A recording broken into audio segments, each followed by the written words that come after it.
small and intimate. So I'm going to do this formally for the sake of the recording, okay? Good evening. Welcome to the second lecture in the University of Minnesota Center for Jewish Studies 2025-2026 Community Lecture Series. You guys all know me. On the recording, Natan Paradise. I'm the director of the Center for Jewish Studies at the University of Minnesota, and on behalf of the Minnesota JCC, I also want to welcome you to the Minnesota JCC CAP Center. We appreciate the opportunity to partner once again with the JCC as our host for the lecture series this year. The JCC hopes you will discover a broad range of rich programming at the Minnesota JCC, both here at the CAP Center as well as at the Savy Center across the river. I want to thank the staff here at the Minnesota JCC, and especially Katie Klein and Irit Ganitsky for their support in planning for conducting this event, and also Jenny in the sound booth, as well as our community co-sponsors, the Dath Yesharon Congregation, Beth Shalom Congregation, Bethel Synagogue, Beth Jacob Congregation, Congregation Darchei Noam, the Encountering Judaism Initiative at the University of St. Thomas, Mayan Rabin Congregation, Mount Zion Temple, Or Emet, Shir Tikva, Temple of Aaron, and Temple Israel. We are also grateful to our university co-sponsors of this lecture, the Center for Pre-Modern Studies, the Department of Anthropology, the Department of Classical and Near Eastern Religions and Cultures, the Department of History, and the Institute for Global Studies, as well as the J. Phillips Center for Interreligious Studies at the University of St. Thomas. And finally, again, I give heartfelt thanks to our outreach coordinator, Mariel Coulter, who is simply magical. She does so much and makes it look easy, and I am so grateful to her. This lecture is conducted in full acknowledgement that we stand on Minnesota Makoche, the homelands of the Dakota Oyate, within an area that is also the home of the Ojibwe and Ho-Chunk peoples. And this acknowledgement is made in the awareness that while sitting on this land, learning about the ways in which Jews creatively navigated their encounters and engagements with other cultures, it is appropriate to both acknowledge and commit to learning about the histories, cultures, and practices of the indigenous peoples of America, and about their ongoing efforts to invigorate their communities and find meaningful sovereignty in their lands. For resources and suggestions about what each of us can do in response to our implicated relationship with the indigenous communities whose land we inhabit, I recommend you visit the website of the Native Governance Center, a Native-led nonprofit dedicated to assisting Native nations in strengthening their governance systems and capacity to exercise sovereignty. You will find them at nativegov.org. It is in this spirit that we acknowledge that we stand on Minnesota Makoche, the homelands of the Dakota Oyate. 23 years ago, the Center for Jewish Studies established the Community Lecture Series in order to bring to campus and to the local community some of the most exciting researchers from the full range of scholarship in the field of Jewish studies, with the goal of fulfilling the educational mission of the Center for Jewish Studies as broadly as possible. To those of you who braved the snow, I'm really happy to see you here. And to those of you who are watching this 2 weeks from now on a recording available on our YouTube channel, thank goodness for technology, and really the snows weren't really that bad, and it has stopped snowing by now. Our series this year is sponsored by the Marvin and Betty Borman Foundation. We are incredibly grateful for their support. If you too would like to support the Center's activities, ensuring the growth and continued vitality of the Center for Jewish Studies, you can visit our website to make a donation, or you may speak with me after the lecture. This lecture series is part of the Center's investment in the community, and we invite you to invest in us as well. This year, as you know, the series is entirely devoted to the topic of Jewish creative resilience in times of conflict and reinvention. In the past few years, the Jewish world has experienced more conflict than we ever thought to see in our lifetimes. But it is helpful to remember that Jews have been through hard times before, and to turn to that history in order to learn about the strategies that previous generations have come up with, and perhaps find hope and inspiration from what we learn. This series is designed to remind us that it's possible to imagine new possibilities and perhaps different futures. We offer this series respectfully and hope you will respond in kind, joining us in the confidence that the earliest rabbis committed to in the Talmud that vigorous debate is a creative source of resiliency and survival, and also that reinvention is part of who we are. It is in that spirit that I welcome you to tonight's lecture, How the Ketubba Became Jewish, by Dr. Eve Krakowski. Eve Krakowski is an associate professor of Near Eastern Studies and Judaic Studies at Princeton University. She identifies herself as a social historian of the medieval Middle East, and she is particularly interested in family life and in how law and religion worked in mundane, everyday settings. Her work to date has focused mainly on gender, kinship, and rabbinic law among Jews in Fatimid and Ayyubid Egypt, research she characterizes as the study of Jews who, quote, accidentally left behind some of the most detailed and varied sources about ordinary life to have survived the pre-modern world. The Cairo Geniza documents, a cache of everyday writings, letters, legal documents, shopping lists, and so on, produced mainly in this period and preserved by chance in a synagogue in Fustat, that's Old Cairo. Her first book, Coming of Age in Medieval Egypt, Women's Adolescence, Jewish Law, and Ordinary Culture, was published in 2018. If you have not yet read it, it will blow your mind and make you re-examine a great deal of what you thought you knew. The book won the National Jewish Book Award in Women's Studies and the Jordan Schnitzer Book Award from the Association for Jewish Studies, received an honorable mention for the American Academy of Religion's Award for Excellence in the Study of Religion and Historical Studies, and was a finalist for the National Jewish Book Award in Scholarship and the Society for the Medieval Mediterranean's Dionysius A. Adris Prize. Dr. Krakowski is now working on a second book, tentatively titled, and I forgot to ask you because I saw two different tentative titles. Which is it? I've got either Jewish Writing in the First Millennium or Written Torah, the Reinvention of Judaism in the Islamic Mediterranean. I'm on to something else now, but those will... Okay, it's tentatively titled, which examines how and why new forms of Jewish documents developed and spread widely across the Islamic Mediterranean during the 9th and 10th centuries. Please join me in welcoming Eve Krakowski.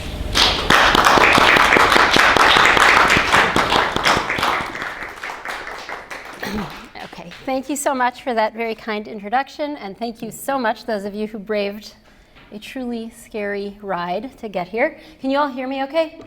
Okay. This beautiful, illuminated 18th century Italian ketubba is an iconic iteration of the pre-modern Jewish marriage contract. The illustrations are striking, but equally interestingly, the text that appears here is remarkably close to the Orthodox version of the ketubba in use now, and that you may have heard read aloud at weddings. So these two texts are very, very similar, the 18th century Italian one and the contemporary Orthodox one I found on the internet. But actually, this standard text goes back way earlier than this. This has been the standard format in which to write a Jewish marriage contract for over a millennium. The earliest, okay, there we go. The earliest versions of this ketubba text that we know about come from the 10th century, so long, long before the Italian version I just showed you. They appear in a book of formularies, a book of model contracts, written by Saadia ben Yosef Gaon, arguably the greatest of the Iraqi Gaonim, that's recently been published in this very nice edition by Menachem ben Sasson and Robert Brody. And they also appear in actual surviving marriage contracts like this one. As Dr. Paradise just explained, I'm a medievalist. My work focuses on the Cairo Geniza, from which this example comes. The Geniza is an enormous cache of medieval manuscript fragments and pieces of everyday writing that endured, not necessarily by accident, they were put there for a purpose, but they were not actually put there as an archive or to endure for posterity. That was a byproduct inside the ceiling of a synagogue in Fustat, Old Cairo. The documentary part of this corpus, which is about 10% of the Geniza overall, comprises around 40,000 individual pieces of everyday writing, including letters, petitions, legal documents, accounts, lists, and innumerable other small subgenres. Mainly in Arabic, or more precisely Judeo-Arabic, which is the Arabic of the day written in Hebrew script. But there's also Hebrew, Aramaic, and many, many other languages that are represented. The core of the material and what I work on comes mainly from 11th to 13th century Egypt and Syria. But You just heard all about my work on everyday life in the Geniza. That's actually not what I'm talking about now, because I'm currently working on a very, very small subset of the Geniza from the very earliest layer of this material, which actually dates from the 10th century. Around 80 documents from this period are legal documents, including Ketubot. These are the earliest medieval Jewish legal documents that survive from anywhere in the world. They come from a very wide range of places. So this is a kind of rough schematic representation of where they come from. So you can see the vast majority are from Egypt and Syria. But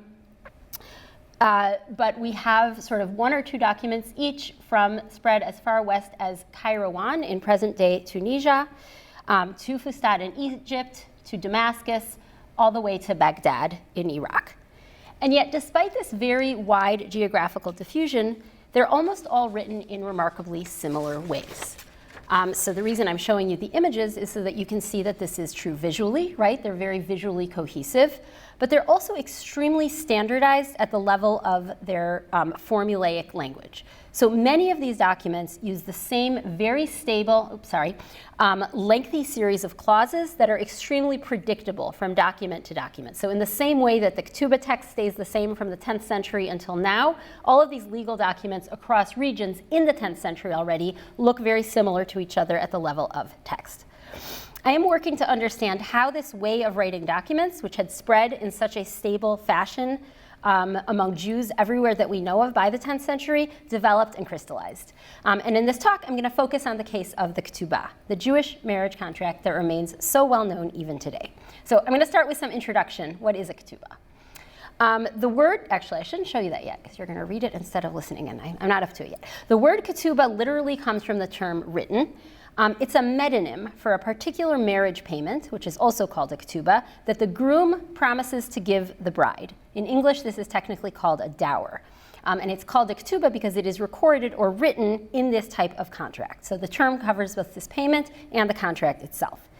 The ketubah contract is not a biblical institution. So the Hebrew Bible does allude to a groom's dower at marriage, but it does not call it a ketubah, because the biblical payment doesn't necessarily seem to have been recorded in writing.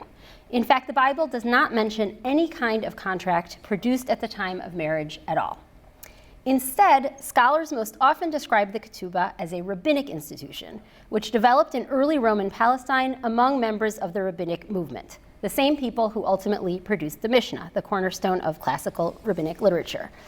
And that is because of passages like this one, which I will now turn to, in the Tosefta, which is an early rabbinic text. At first, when her father held her ketubah, her husband thought nothing of divorcing her.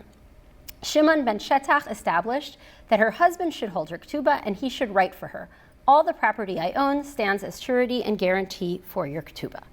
So this passage describes a shift from a bride price, a cash payment to a woman's father at marriage, right? Her father held her ketubah, to a dower that would be owed the wife, and that the husband would mortgage his property against in a written contract. So he should write for her, all the property that I have stands as surety against this debt. And then he'd be less likely to divorce her, because if he did, he would have to make this giant payment.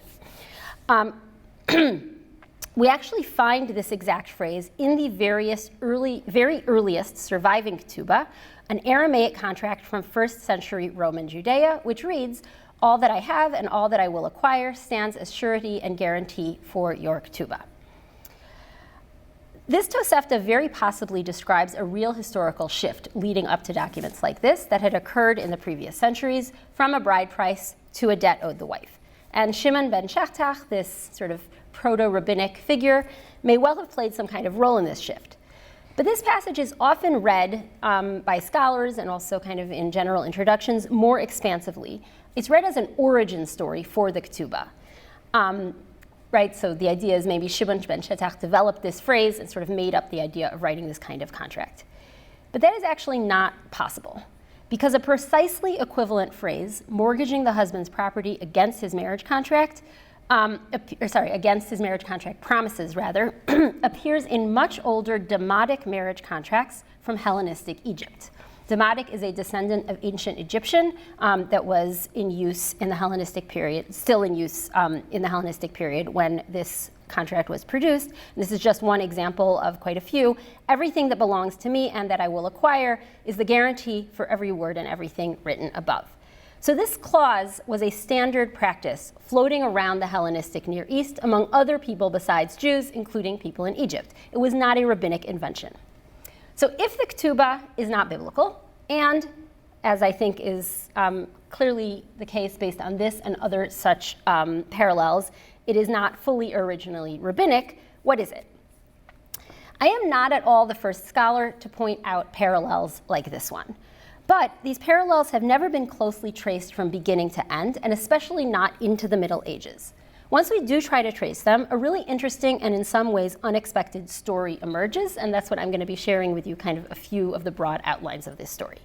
It is a very long story, so I want to start by briefly situating us in time and place. During the First Millennium BCE and the First Millennium CE, most of the Near East was ruled by a succession of enormous empires. We're going to begin in the Achaemenid period, under the Achaemenid or Persian Empire, who ruled beginning in 550 BCE. This is the state that allowed the Judeans to return from Babylonian exile and rebuild the temple, and that was eventually defeated by Alexander. Alexander's generals then established a cluster of empires known as the Hellenistic empires or kingdoms. This is when the Hanukkah story takes place, that ruled around 30 BCE. In Jewish historiography, this whole period through the Achaemenids and the Hellenistic kingdoms is often called the Second Temple era. So that's where the story is going to start. We're then going to jump into the Roman period through late antiquity, when the Eastern Roman Empire ruled half of the Near East. This is a terrible map because it's in two very similar shades of beige, but the more yellowish beige is the Eastern Roman Empire, and the Sasanian Empire, another Persian dynasty, is the darker beige, and they ruled across the eastern part of the Near East.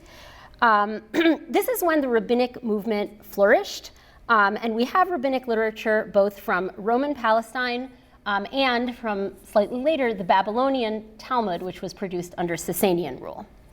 Finally, our story will end in the early Islamic era in the 9th and 10th centuries, when the whole Near East was once again politically united by a single state, the Abbasids.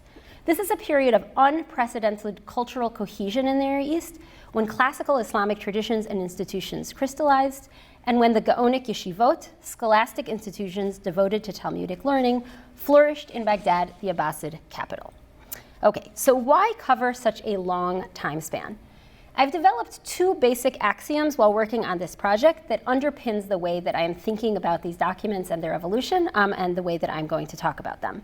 First, connections like the one I started with between the Ketubba and Demotic marriage contracts are not at all unusual in the history of Near Eastern documents more generally. So this is not just about Jewish documents, but documents from throughout this region across this whole time span. Such documents have a very, very old, very interconnected history in the Near East. Private legal documents recording mundane transactions and agreements, marriage, divorce, property transfers, and so on, are nearly as old as writing itself. The oldest surviving private legal records appear in deep antiquity, mainly on durable supports such as stone and clay. Over time, increasing numbers survive on more pliable and thus delicate materials. Papyrus, oh no, that was one of my hard materials. Here we go. Papyrus, parchment, and eventually by the 9th century, paper, that endured mainly in areas with stable, relatively arid climates, particularly Egypt. So we have a lot of this kind of clay and stone stuff from further east, and the paper, papyrus, and parchment survives mostly in Egypt. This massive documentary record is impossibly, diverse in many respects, as we might expect. But it is also often remarkably internally coherent, even across vast distances and across languages. For example, Near Eastern marriage contracts across all the documentary languages we know about begin with similar kinds of groom's proposals. And I think I messed up my slide, so I'm going to go to here. Okay, so just very, very quickly, just to show you the kind of interconnections I'm talking about, I'm going to just look at the groom's proposal, which is a standard feature of marriage contracts in the Near East across almost all the languages that we have surviving examples from. So in Akkadian from 592 BCE, Dagil Ili, son of Zambubu, spoke to Hama, daughter of Nergal Idin, etc., as follows: please give me your daughter, let her be a wife. From Aramaic, slightly later, from Elephantini in 449 BCE, Ashur, son of Jeho, a builder of the king, spoke to Marseille, an Aramean of the detachment, etc., saying, I came to your house for you to give me your daughter for wifehood. So very similar phrasing. And here's finally a Demotic example, which is slightly different, but still the same general idea. He speaks directly to the woman and says, I have made you wife. These interconnections might seem surprising, but they actually make total sense, and now I'll get to the slide I should have put after. They were a natural byproduct of the successive imperial conquests that I just mentioned, which united vast portions of the Near East under a series of common bureaucratic rules that not only spread major administrative languages across vast stretches of territory, so it's thanks to the Achaemenids that Aramaic spread as the lingua franca across the region, the Hellenistic empire spread Greek, and then finally, under the Abbasids in particular, Arabic. So there's linguistic spread, but equally importantly, when it comes to documents, these empires also created conditions in which scribes often imported specific modes of writing across political and linguistic borders. And this is especially true in the case of legal documents because of imperial legal pluralism. So empires in general, they're ruling across vast territories. The legal systems that they oversee include both state-run legal venues and local ones. And the scribes who left us the legal documents that we have are often working in kind of local places out in the provinces, far from imperial centers of power. And they're often using conventions that have a kind of very long independent life of their own that can linger on and mutate in all kinds of unexpected ways. And that is really what Jewish legal documents are as a category. Okay, so that's the first axiom. Jewish legal documents are part of a huge, deeply intertwined history of document writing in the Near East. My second axiom is that ancient legal documents involving Jews are not necessarily Jewish documents. So I'm going to give you an example of what I mean. So this is actually one of the marriage contracts we just looked at, the one in the middle from Elephantini.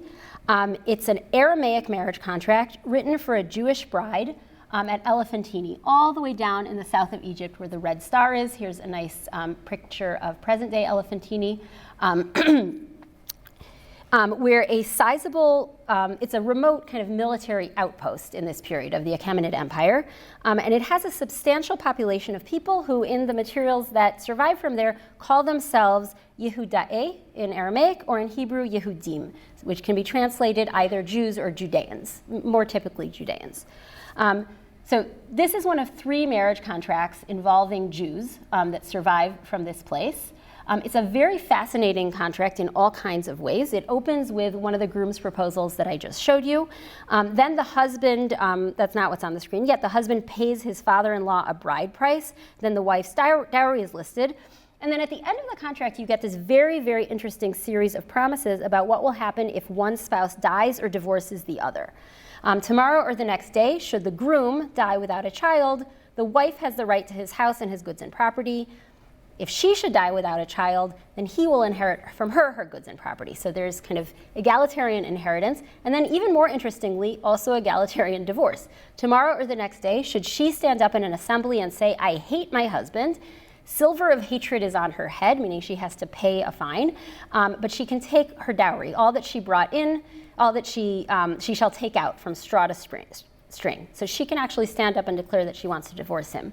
Tomorrow or the next day, should he stand up in an assembly and say, I hate her, and then it goes on to detail what will happen there. So this contract features Jews, but it does not present itself in any way as a specifically Jewish document. These rules about inheritance and divorce have no kind of biblical connection or connection to any kind of Judean practices that we know about, which might be negative evidence. But what is clear is that the document does not label itself as Judean or Jewish in any way. It does not discuss or gesture to the province of Judea, or to the pre-exilic kingdom of Judah, or to Jews as a group, or to the Torah, or to God, or to the temple in Jerusalem, or to biblical law, or anything else. It is a contract that involves a Jewish bride. It's not even clear if the husband is Jewish, but it is in no tangible way a Jewish document.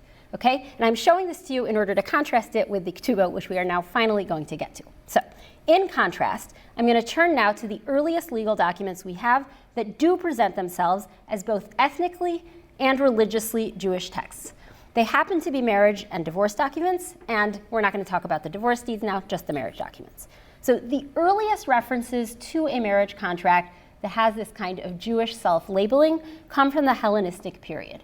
For example, the Hellenistic novel Tobit describes a marriage contract that states, according to the novel, he, talking about the bride's father, gave her to the groom as a wife in accordance with the law of Moses, in other words, the Torah. A similar phrase appears in 3 Aramaic marriage contracts, which I already showed you this one because of its warranty clause, written in 1st and 2nd century Judea and Nabatea that were discovered in the mid-20th century in the Judean desert, around where the blue star is. And that is a picture looking in from the inside at the Cave of Letters, where the main Ketubba we're going to be focusing on was found. These contracts, first of all, they use the term Ketubba. So we can call them Ketubot because they actually use the term, although they're talking about the dower, not the contract, but still. And they also use this phrase. Through this phrase, they explicitly present themselves as an ethnic Judean practice, so be my wife according to the law of the Yehudae, the Judeans, and also as a religious practice according to the law of Moses. This phrase seems to me to be the cornerstone of the Jewish documentary tradition, meaning this is the idea when we first see this phrase in contracts, when the idea that a legal document could signify Jewish or Judean identity first appears. So I'm going to look now at these contracts, and you'll see that they are extremely different from the contracts from Elephantini. So this is actually a composite text, so I filled in some of the missing. This is mainly the most famous of these 3 Ketubot, which belong to a woman some of you may have heard of named Babitha. But some of the clauses there I filled in with the other contracts that survive, so it's a mashup. But this is what the formulary looked like at the time. Okay, so unlike the contracts at Elephantini, which focus on both spouses' inheritance rights and divorce rights, the Ketubot focus instead on the wife. They specifically exist to protect her during the marriage and after the marriage. They start, again, with a groom's proposal that includes this phrase, be my wife according to the law, here Din of Moses and the Jews, Judeans. The core of the contract is then a series of promises that the groom makes to the bride. He will feed and clothe her and give her a ketubah. So I will feed you and clothe you and bring you up, meaning marry you with your ketubah. And in Babitha's contract in particular, he then notes again that he is going to feed, clothe, and give her what I am translating as her allotment, the support, the mazon, of a free woman. He then promises that if she is captured by pirates or in war, he'll pay to rescue her and he'll take her back as his wife. And the meaning of this seems likely to be that even if she's been raped in captivity, he will still take her back. He'll shelter and support her female children, so their daughters or perhaps even daughters from a previous marriage, until those daughters marry. If she dies before him, if you go to your eternal home before you, your children from me, and what it says in the brackets, the missing part is that they'll inherit the silver of her ketubah. So this money is not just a promise to her, but also to her children. And then finally, if he dies first, if I go to my eternal home before you, you will dwell in my house and be supported by my property. So she'll be supported by his estate until she collects this ketubah money. The contracts then end with the warranty clause that we've already seen, mortgaging all of his property against this promise of the ketubah, and then a final clause that I won't go into now. Okay, so what is this contract? You've noticed it's very different from the contracts from Elephantini. It's very set and specific. Where does all of this stuff come from?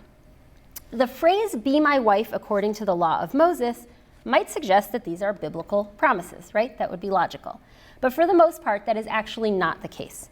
There is only one clear biblical allusion in this text, the phrase I've already highlighted once, the law of your food, clothing, and allotment, the support of a free woman, which I will come back to. But the rest of the ketubah has no clear biblical roots. However, it does very closely parallel a totally different text that is not Jewish at all, and that has nothing to do with the law of Moses whatsoever. Namely an Aramaic marriage contract written on an ostrakhan, a shard of pottery, in Idumea, a kingdom just to the south of Judea, whose population seems plausibly to have descended from the ancient Edomites. If anybody has ever been to Beit Guvrin and done the archaeological dig underground, this is the people we're talking about. This contract has a date, which is really fantastic for us, so we know when it was written. It's dated to 176 BCE, so during the Hellenistic period, before the earliest Ketubot that we have, about 300 years before. The people who appear in it are pagans. So the Idumeans eventually Judaized, but they haven't yet at this point. And in fact, they bear names that signal their allegiance to the Idumean deity Kaus. Okay, this is not necessarily that deity. This is some deity that was found in an Idumean site. So I am showing it just to illustrate these people were pagans. They were not Jews. This contract reads remarkably similarly to the ancient Jewish Ketubot. If we line them up side by side, don't worry, I'm going to go through the parallels. You don't have to take it all in right now. They both begin with similar groom's proposals, right?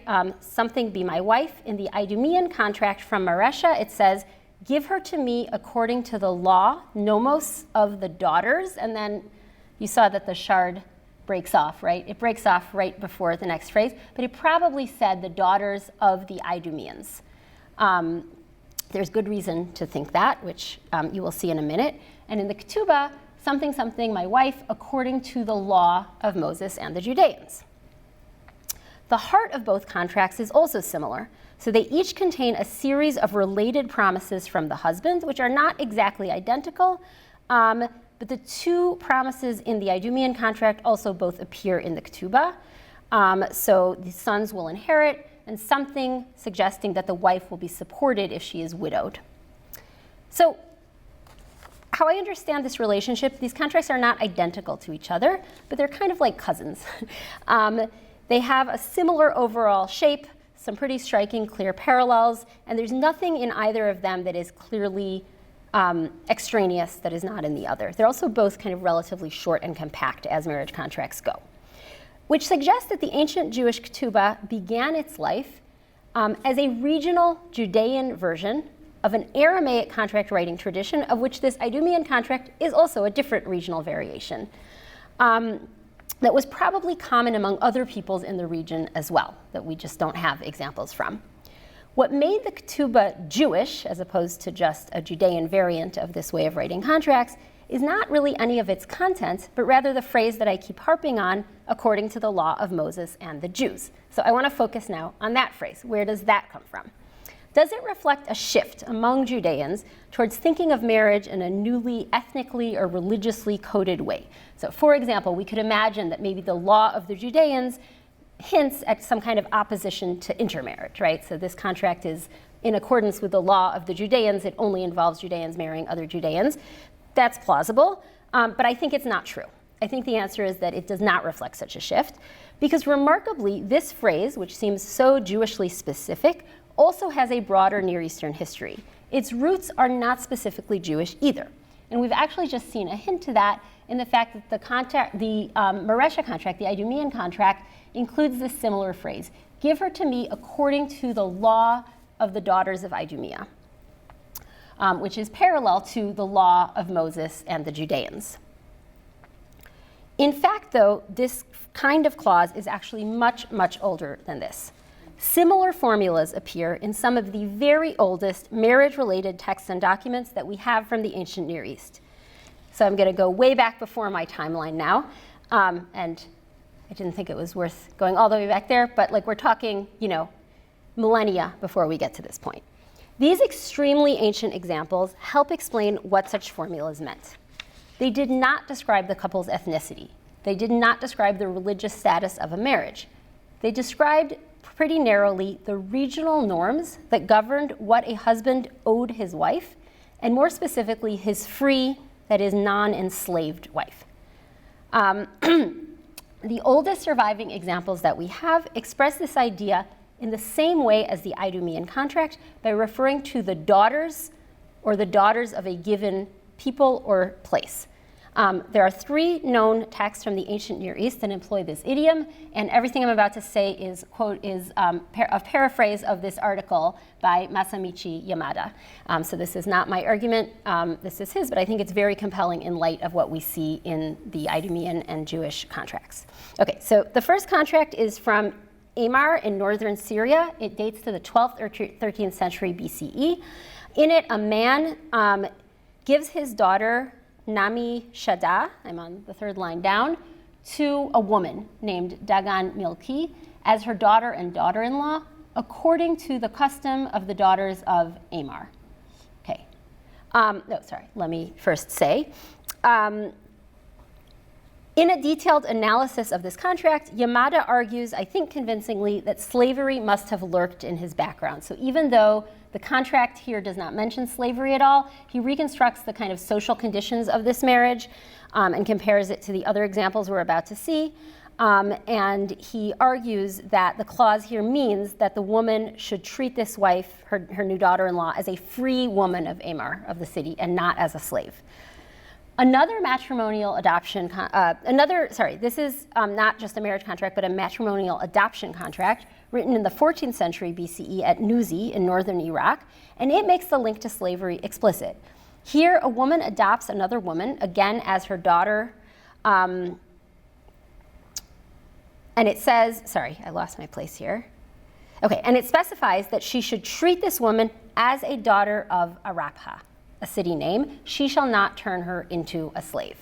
So being a daughter of this city means being treated as a free woman in marriage. Finally, the Hebrew Bible uses a similar phrase, although without a place name, in Exodus 21:9. It states that if a man sells his daughter into slavery, and then there's a few verses I'm eliding, her master then marries her to his own son, he shall treat her according to the law of the daughters. In short, in all 3 of these very ancient texts, treating a wife according to the law of the daughters or according to how the daughters of the city are treated means giving her the rights that a city's free wives held. What I think seems to have happened is by the time we get to the Hellenistic period, to these examples from our Idumean contract and our Jewish Ketubot, this kind of clause now had sort of morphed into being used even in free women's contracts as shorthand for the normal marriage rights that a woman was entitled to. And in fact, there are later examples going all the way up into late antiquity in Greek that also have a similar usage. So this is a kind of clause type with a very, very, very long afterlife. In fact, Babatha's contract, the Jewish Ketubah, that we looked at seems to me to allude directly to this meaning. It is a direct gloss. The one biblical reference that it contains, which I mentioned earlier, is actually a direct gloss on this very same passage in Exodus. If a man sells his daughter as a slave, he shall treat her according to the law of the daughters. And then the text goes on to say, if he takes another wife for himself, he shall not diminish her food, her clothing, or her support. So if we go back now to Babatha's contract, which uses this same Aramaic versions of this very same phrase, the amount of your food, clothing, and allotment, the support of a free woman. So the contract is actually directly alluding to this passage in Exodus, and I think possibly, although not certainly, actually alluding to the history of this clause type that lies behind Exodus as well, although it could be just Exodus. So what I'm suggesting is that the law of Moses and the Jews in the ancient Ketubah does not denote the Jewish status of the marriage. Rather, it's a Jewish version of this very ancient Near Eastern marriage contract convention that denoted the regional norms governing a woman's rights in marriage, that she should be given the kind of minimal rights that are normal for a free woman who's married to receive. What sets the Jewish version apart from all of these other examples is simply the phrase, or actually the word, Moses, that it refers to a written scripture and not just a place or a people. This move is actually very in line with general ideas about Torah and what Torah is during the Second Temple period, when the term Torah of Moses expands to include all kinds of texts and teachings that are not literally in the Torah. And so the idea that you have a contract that refers to the law of the Judeans, that Moses would make his way into there, is actually very logical. Like, it makes a lot of sense in if we think about how people are talking about Torah in this period. So that is how the Ketubah became Jewish. I'm not done though. Through this very small semantic expansion within Judean Aramaic marriage contracts that overall belong squarely to the document writing traditions of the broader ancient Near East. Okay, I am going to spend a few more minutes to bring us through. I promised you we'd get all the way to the 10th century, and we're still stuck in the 2nd century here. So in the last bit of the talk, I'm going to answer a follow-up question. How did the Ketubba then become rabbinic? Let's go back to this Tosefta passage, crediting Shimon ben Shetach with developing the Ketubba. Okay, we've seen that it is implausible that Shimon ben Shetach developed this phrase himself. However, scholars often implicitly, and I want to say this is not an argument that is usually made explicitly, it's just kind of bundled into general descriptions of Jewish legal documents. The assumption is that passages like this one mean that once the rabbis came along and approved of the Ketubba and approved of other kinds of Aramaic legal documents that Jews are producing in this period, such documents became rabbinic. We know about them through rabbinic literature, so they must have sort of come under rabbinic control and become a rabbinic practice. This is not an argument that anybody has sat down and made in a systematic way. It's just a kind of ambient assumption. And I think once we sit down and think about it, it becomes very clear that that is extremely implausible. So I'm going to end the talk by suggesting something different, which is that the Ketubba remained an extremely flexible document that continued to evolve during late antiquity, long after the rabbis had made laws about it, and not clearly under their control or even influence. In order to make this argument, I'm going to jump to the next surviving Ketubba we have. This is actually the one Jewish legal document that we have between the 2nd century Judean desert documents and the Geniza, so it's very, very important. It's an Aramaic Ketubba written in Antinopolis, Egypt in the early 5th century. So we've moved up from Elephantine, up the Nile, to Antinopolis, where the Blue Star now is. And you can see the landscape is a lot more arid. So the point is this is early 5th century, long after the Mishnah and Tosefta. This document clearly descends from the ancient Ketubot, but it is also very different. For example, it is missing all the ancient Judean Ketubah promises about ransoming the wife and supporting her children and so on. This contract displays two fascinating sets of new connections compared to the older contracts that we have, neither of which are rabbinic. I'm going to just look at the opening lines to show you these connections. Okay, so this is the groom's proposal. So we've seen a bunch of proposals like this already. I, Shmuel ben Sampati, something something, living in Antionopolis, say and express intentionally and something something that I want to marry this woman, a virgin, as a wife, according to the law, now not of Moses and the Jews, but of the entire house of Israel. So the phrase has morphed a little bit. And I, something something, will marry this virgin bride in righteousness. Okay, so, oh, and sorry, there's also now a new element, which is fragmentary here, but we can reconstruct it based on much later contracts that parallel it. There's a bride's assent, which is missing in the ancient contracts. The bride agrees. Okay, so this proposal's skeleton is familiar, right? It is an expanded version of the ancient "be my wife according to the law of Moses and the Jews." The whole thing is really an expansion of that. But here's the first type of connection, quite interestingly. It also directly echoes the ancient Idumean contract that I've been talking about at length. First of all, it uses the same term, nomos, a Hebrew version now, nimus, of the same term. And it also uses the phrase, the modest daughters of Israel. Again, this is fragmentary, but can be reconstructed based on later parallels.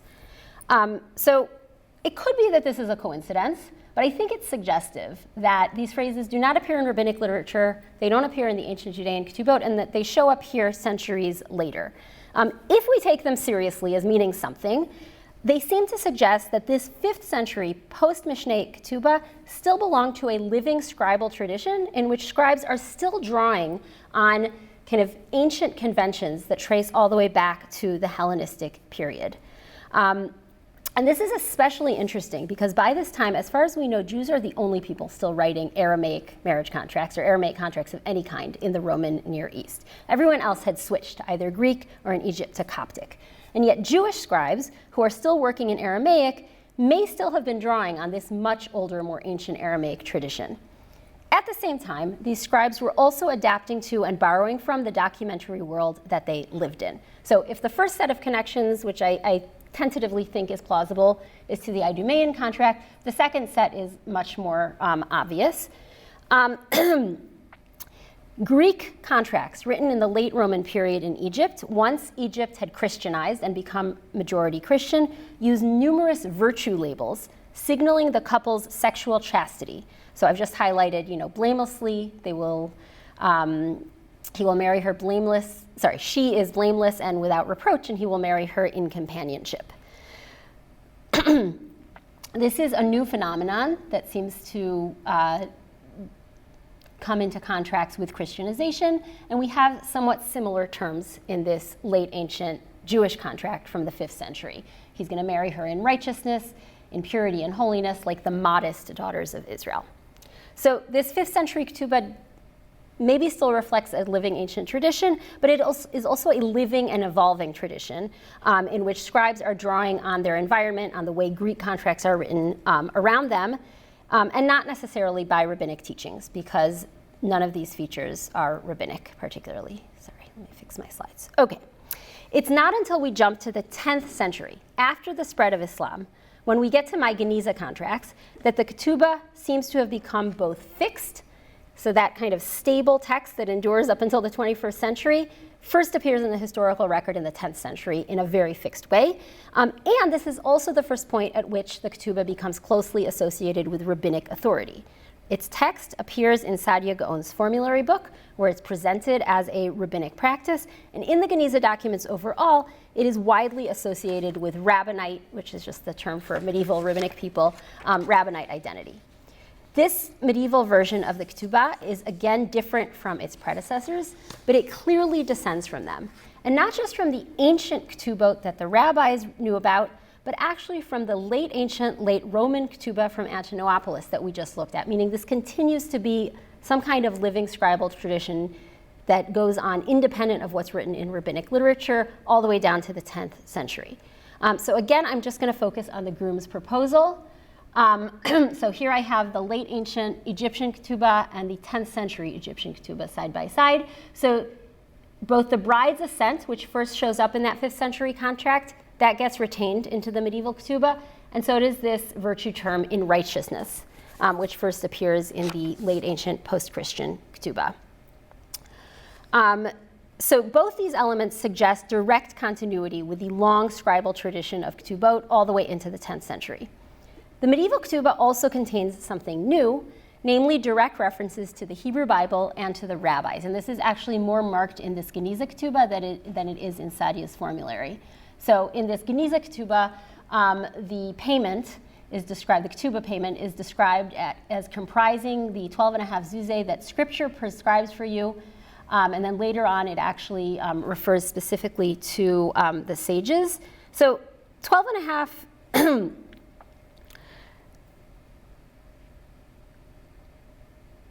sorry, I lost my place. I was going to show you, right. The guarantee that we've seen going all the way back to, Demotic contracts now actually includes an extra kind of validating flourish that mentions our rabbis. So the point is, the medieval Ketubba has continuity with all the other ones that we've looked at that I've been arguing develop independent of rabbinic tradition, but now in the 10th century, it starts mentioning the rabbis. It starts directly alluding to them and alluding to what are actually rabbinic interpretations of scripture. What is actually being referenced here is Babylonian Talmudic traditions. So if the Ketubba seems to have become rabbinic not during late antiquity, but sometime between the 5th century and the 10th century, my thesis, which is not going to fit into this talk, so I'll just tell it to you and you can sort of take it as a hypothesis, is that this happened quite late. It didn't happen in the 6th or 7th century. It happened quite close in time to when we have these first medieval Ketubot during the 9th or early 10th centuries. And that is because of the Babylonian rabbinic character of this content. So we're in Egypt here, and yet these contracts, which we see spreading all the way from Baghdad, all the way through Egypt to Tunisia, they all bear the very marked imprint of Babylonian rabbinic teachings and traditions. which for many reasons, I think, must have been formalized and promoted by the Babylonian Gaonim, the head of these scholastic academies in Iraq, who lived in Baghdad in the heart of the Abbasid Empire. These Gaonim sort of were at the heart of and deliberately led a new kind of trans-regional rabbinic center in which they maintained ties with Jewish communities across the empire and actively worked to disseminate their version of rabbinic Judaism.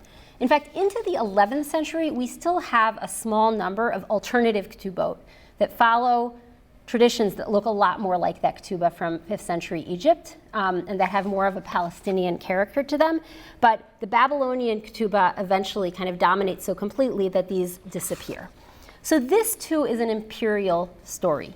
The remarkably, oops, I lost my slides. Okay. This is where the Gaonim are in Baghdad, and they're communicating with Jews all the way across the Near East, through North Africa, and actually further east as well.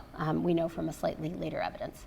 Okay, so these remarkably similar documents that I mentioned at the beginning of the talk spread to Jews across the empire from Iraq, from the yeshivot that are in the imperial capital, that is also the heart of the empire that is, politically unifying this whole region. And this is also a period of unprecedented social and cultural unification in the Near East. So these conditions really explain how such a standard, stable way of writing documents could have spread in such a kind of robust way across the whole empire in a way that maybe was not possible previously.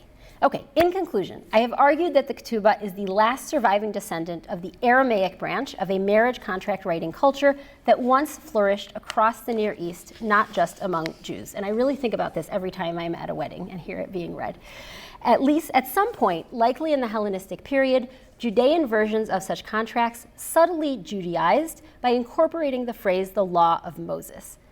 The ancient Jewish ketubah then survived and evolved across the first millennium, before rabbinic literature and after it, as an independent, or at least partly independent, ongoing scribal practice, which finally crystallized and coalesced in a newly rabbinicized form, I think in the early Islamic period, under the Abbasids, and that is the form in which it's endured, at least among Orthodox Jews, until the present day. Which the whole reason I'm working on this, in part, is that it is an important and interesting case study for the crystallization and rabbinization of medieval Judaism more broadly. Thank you.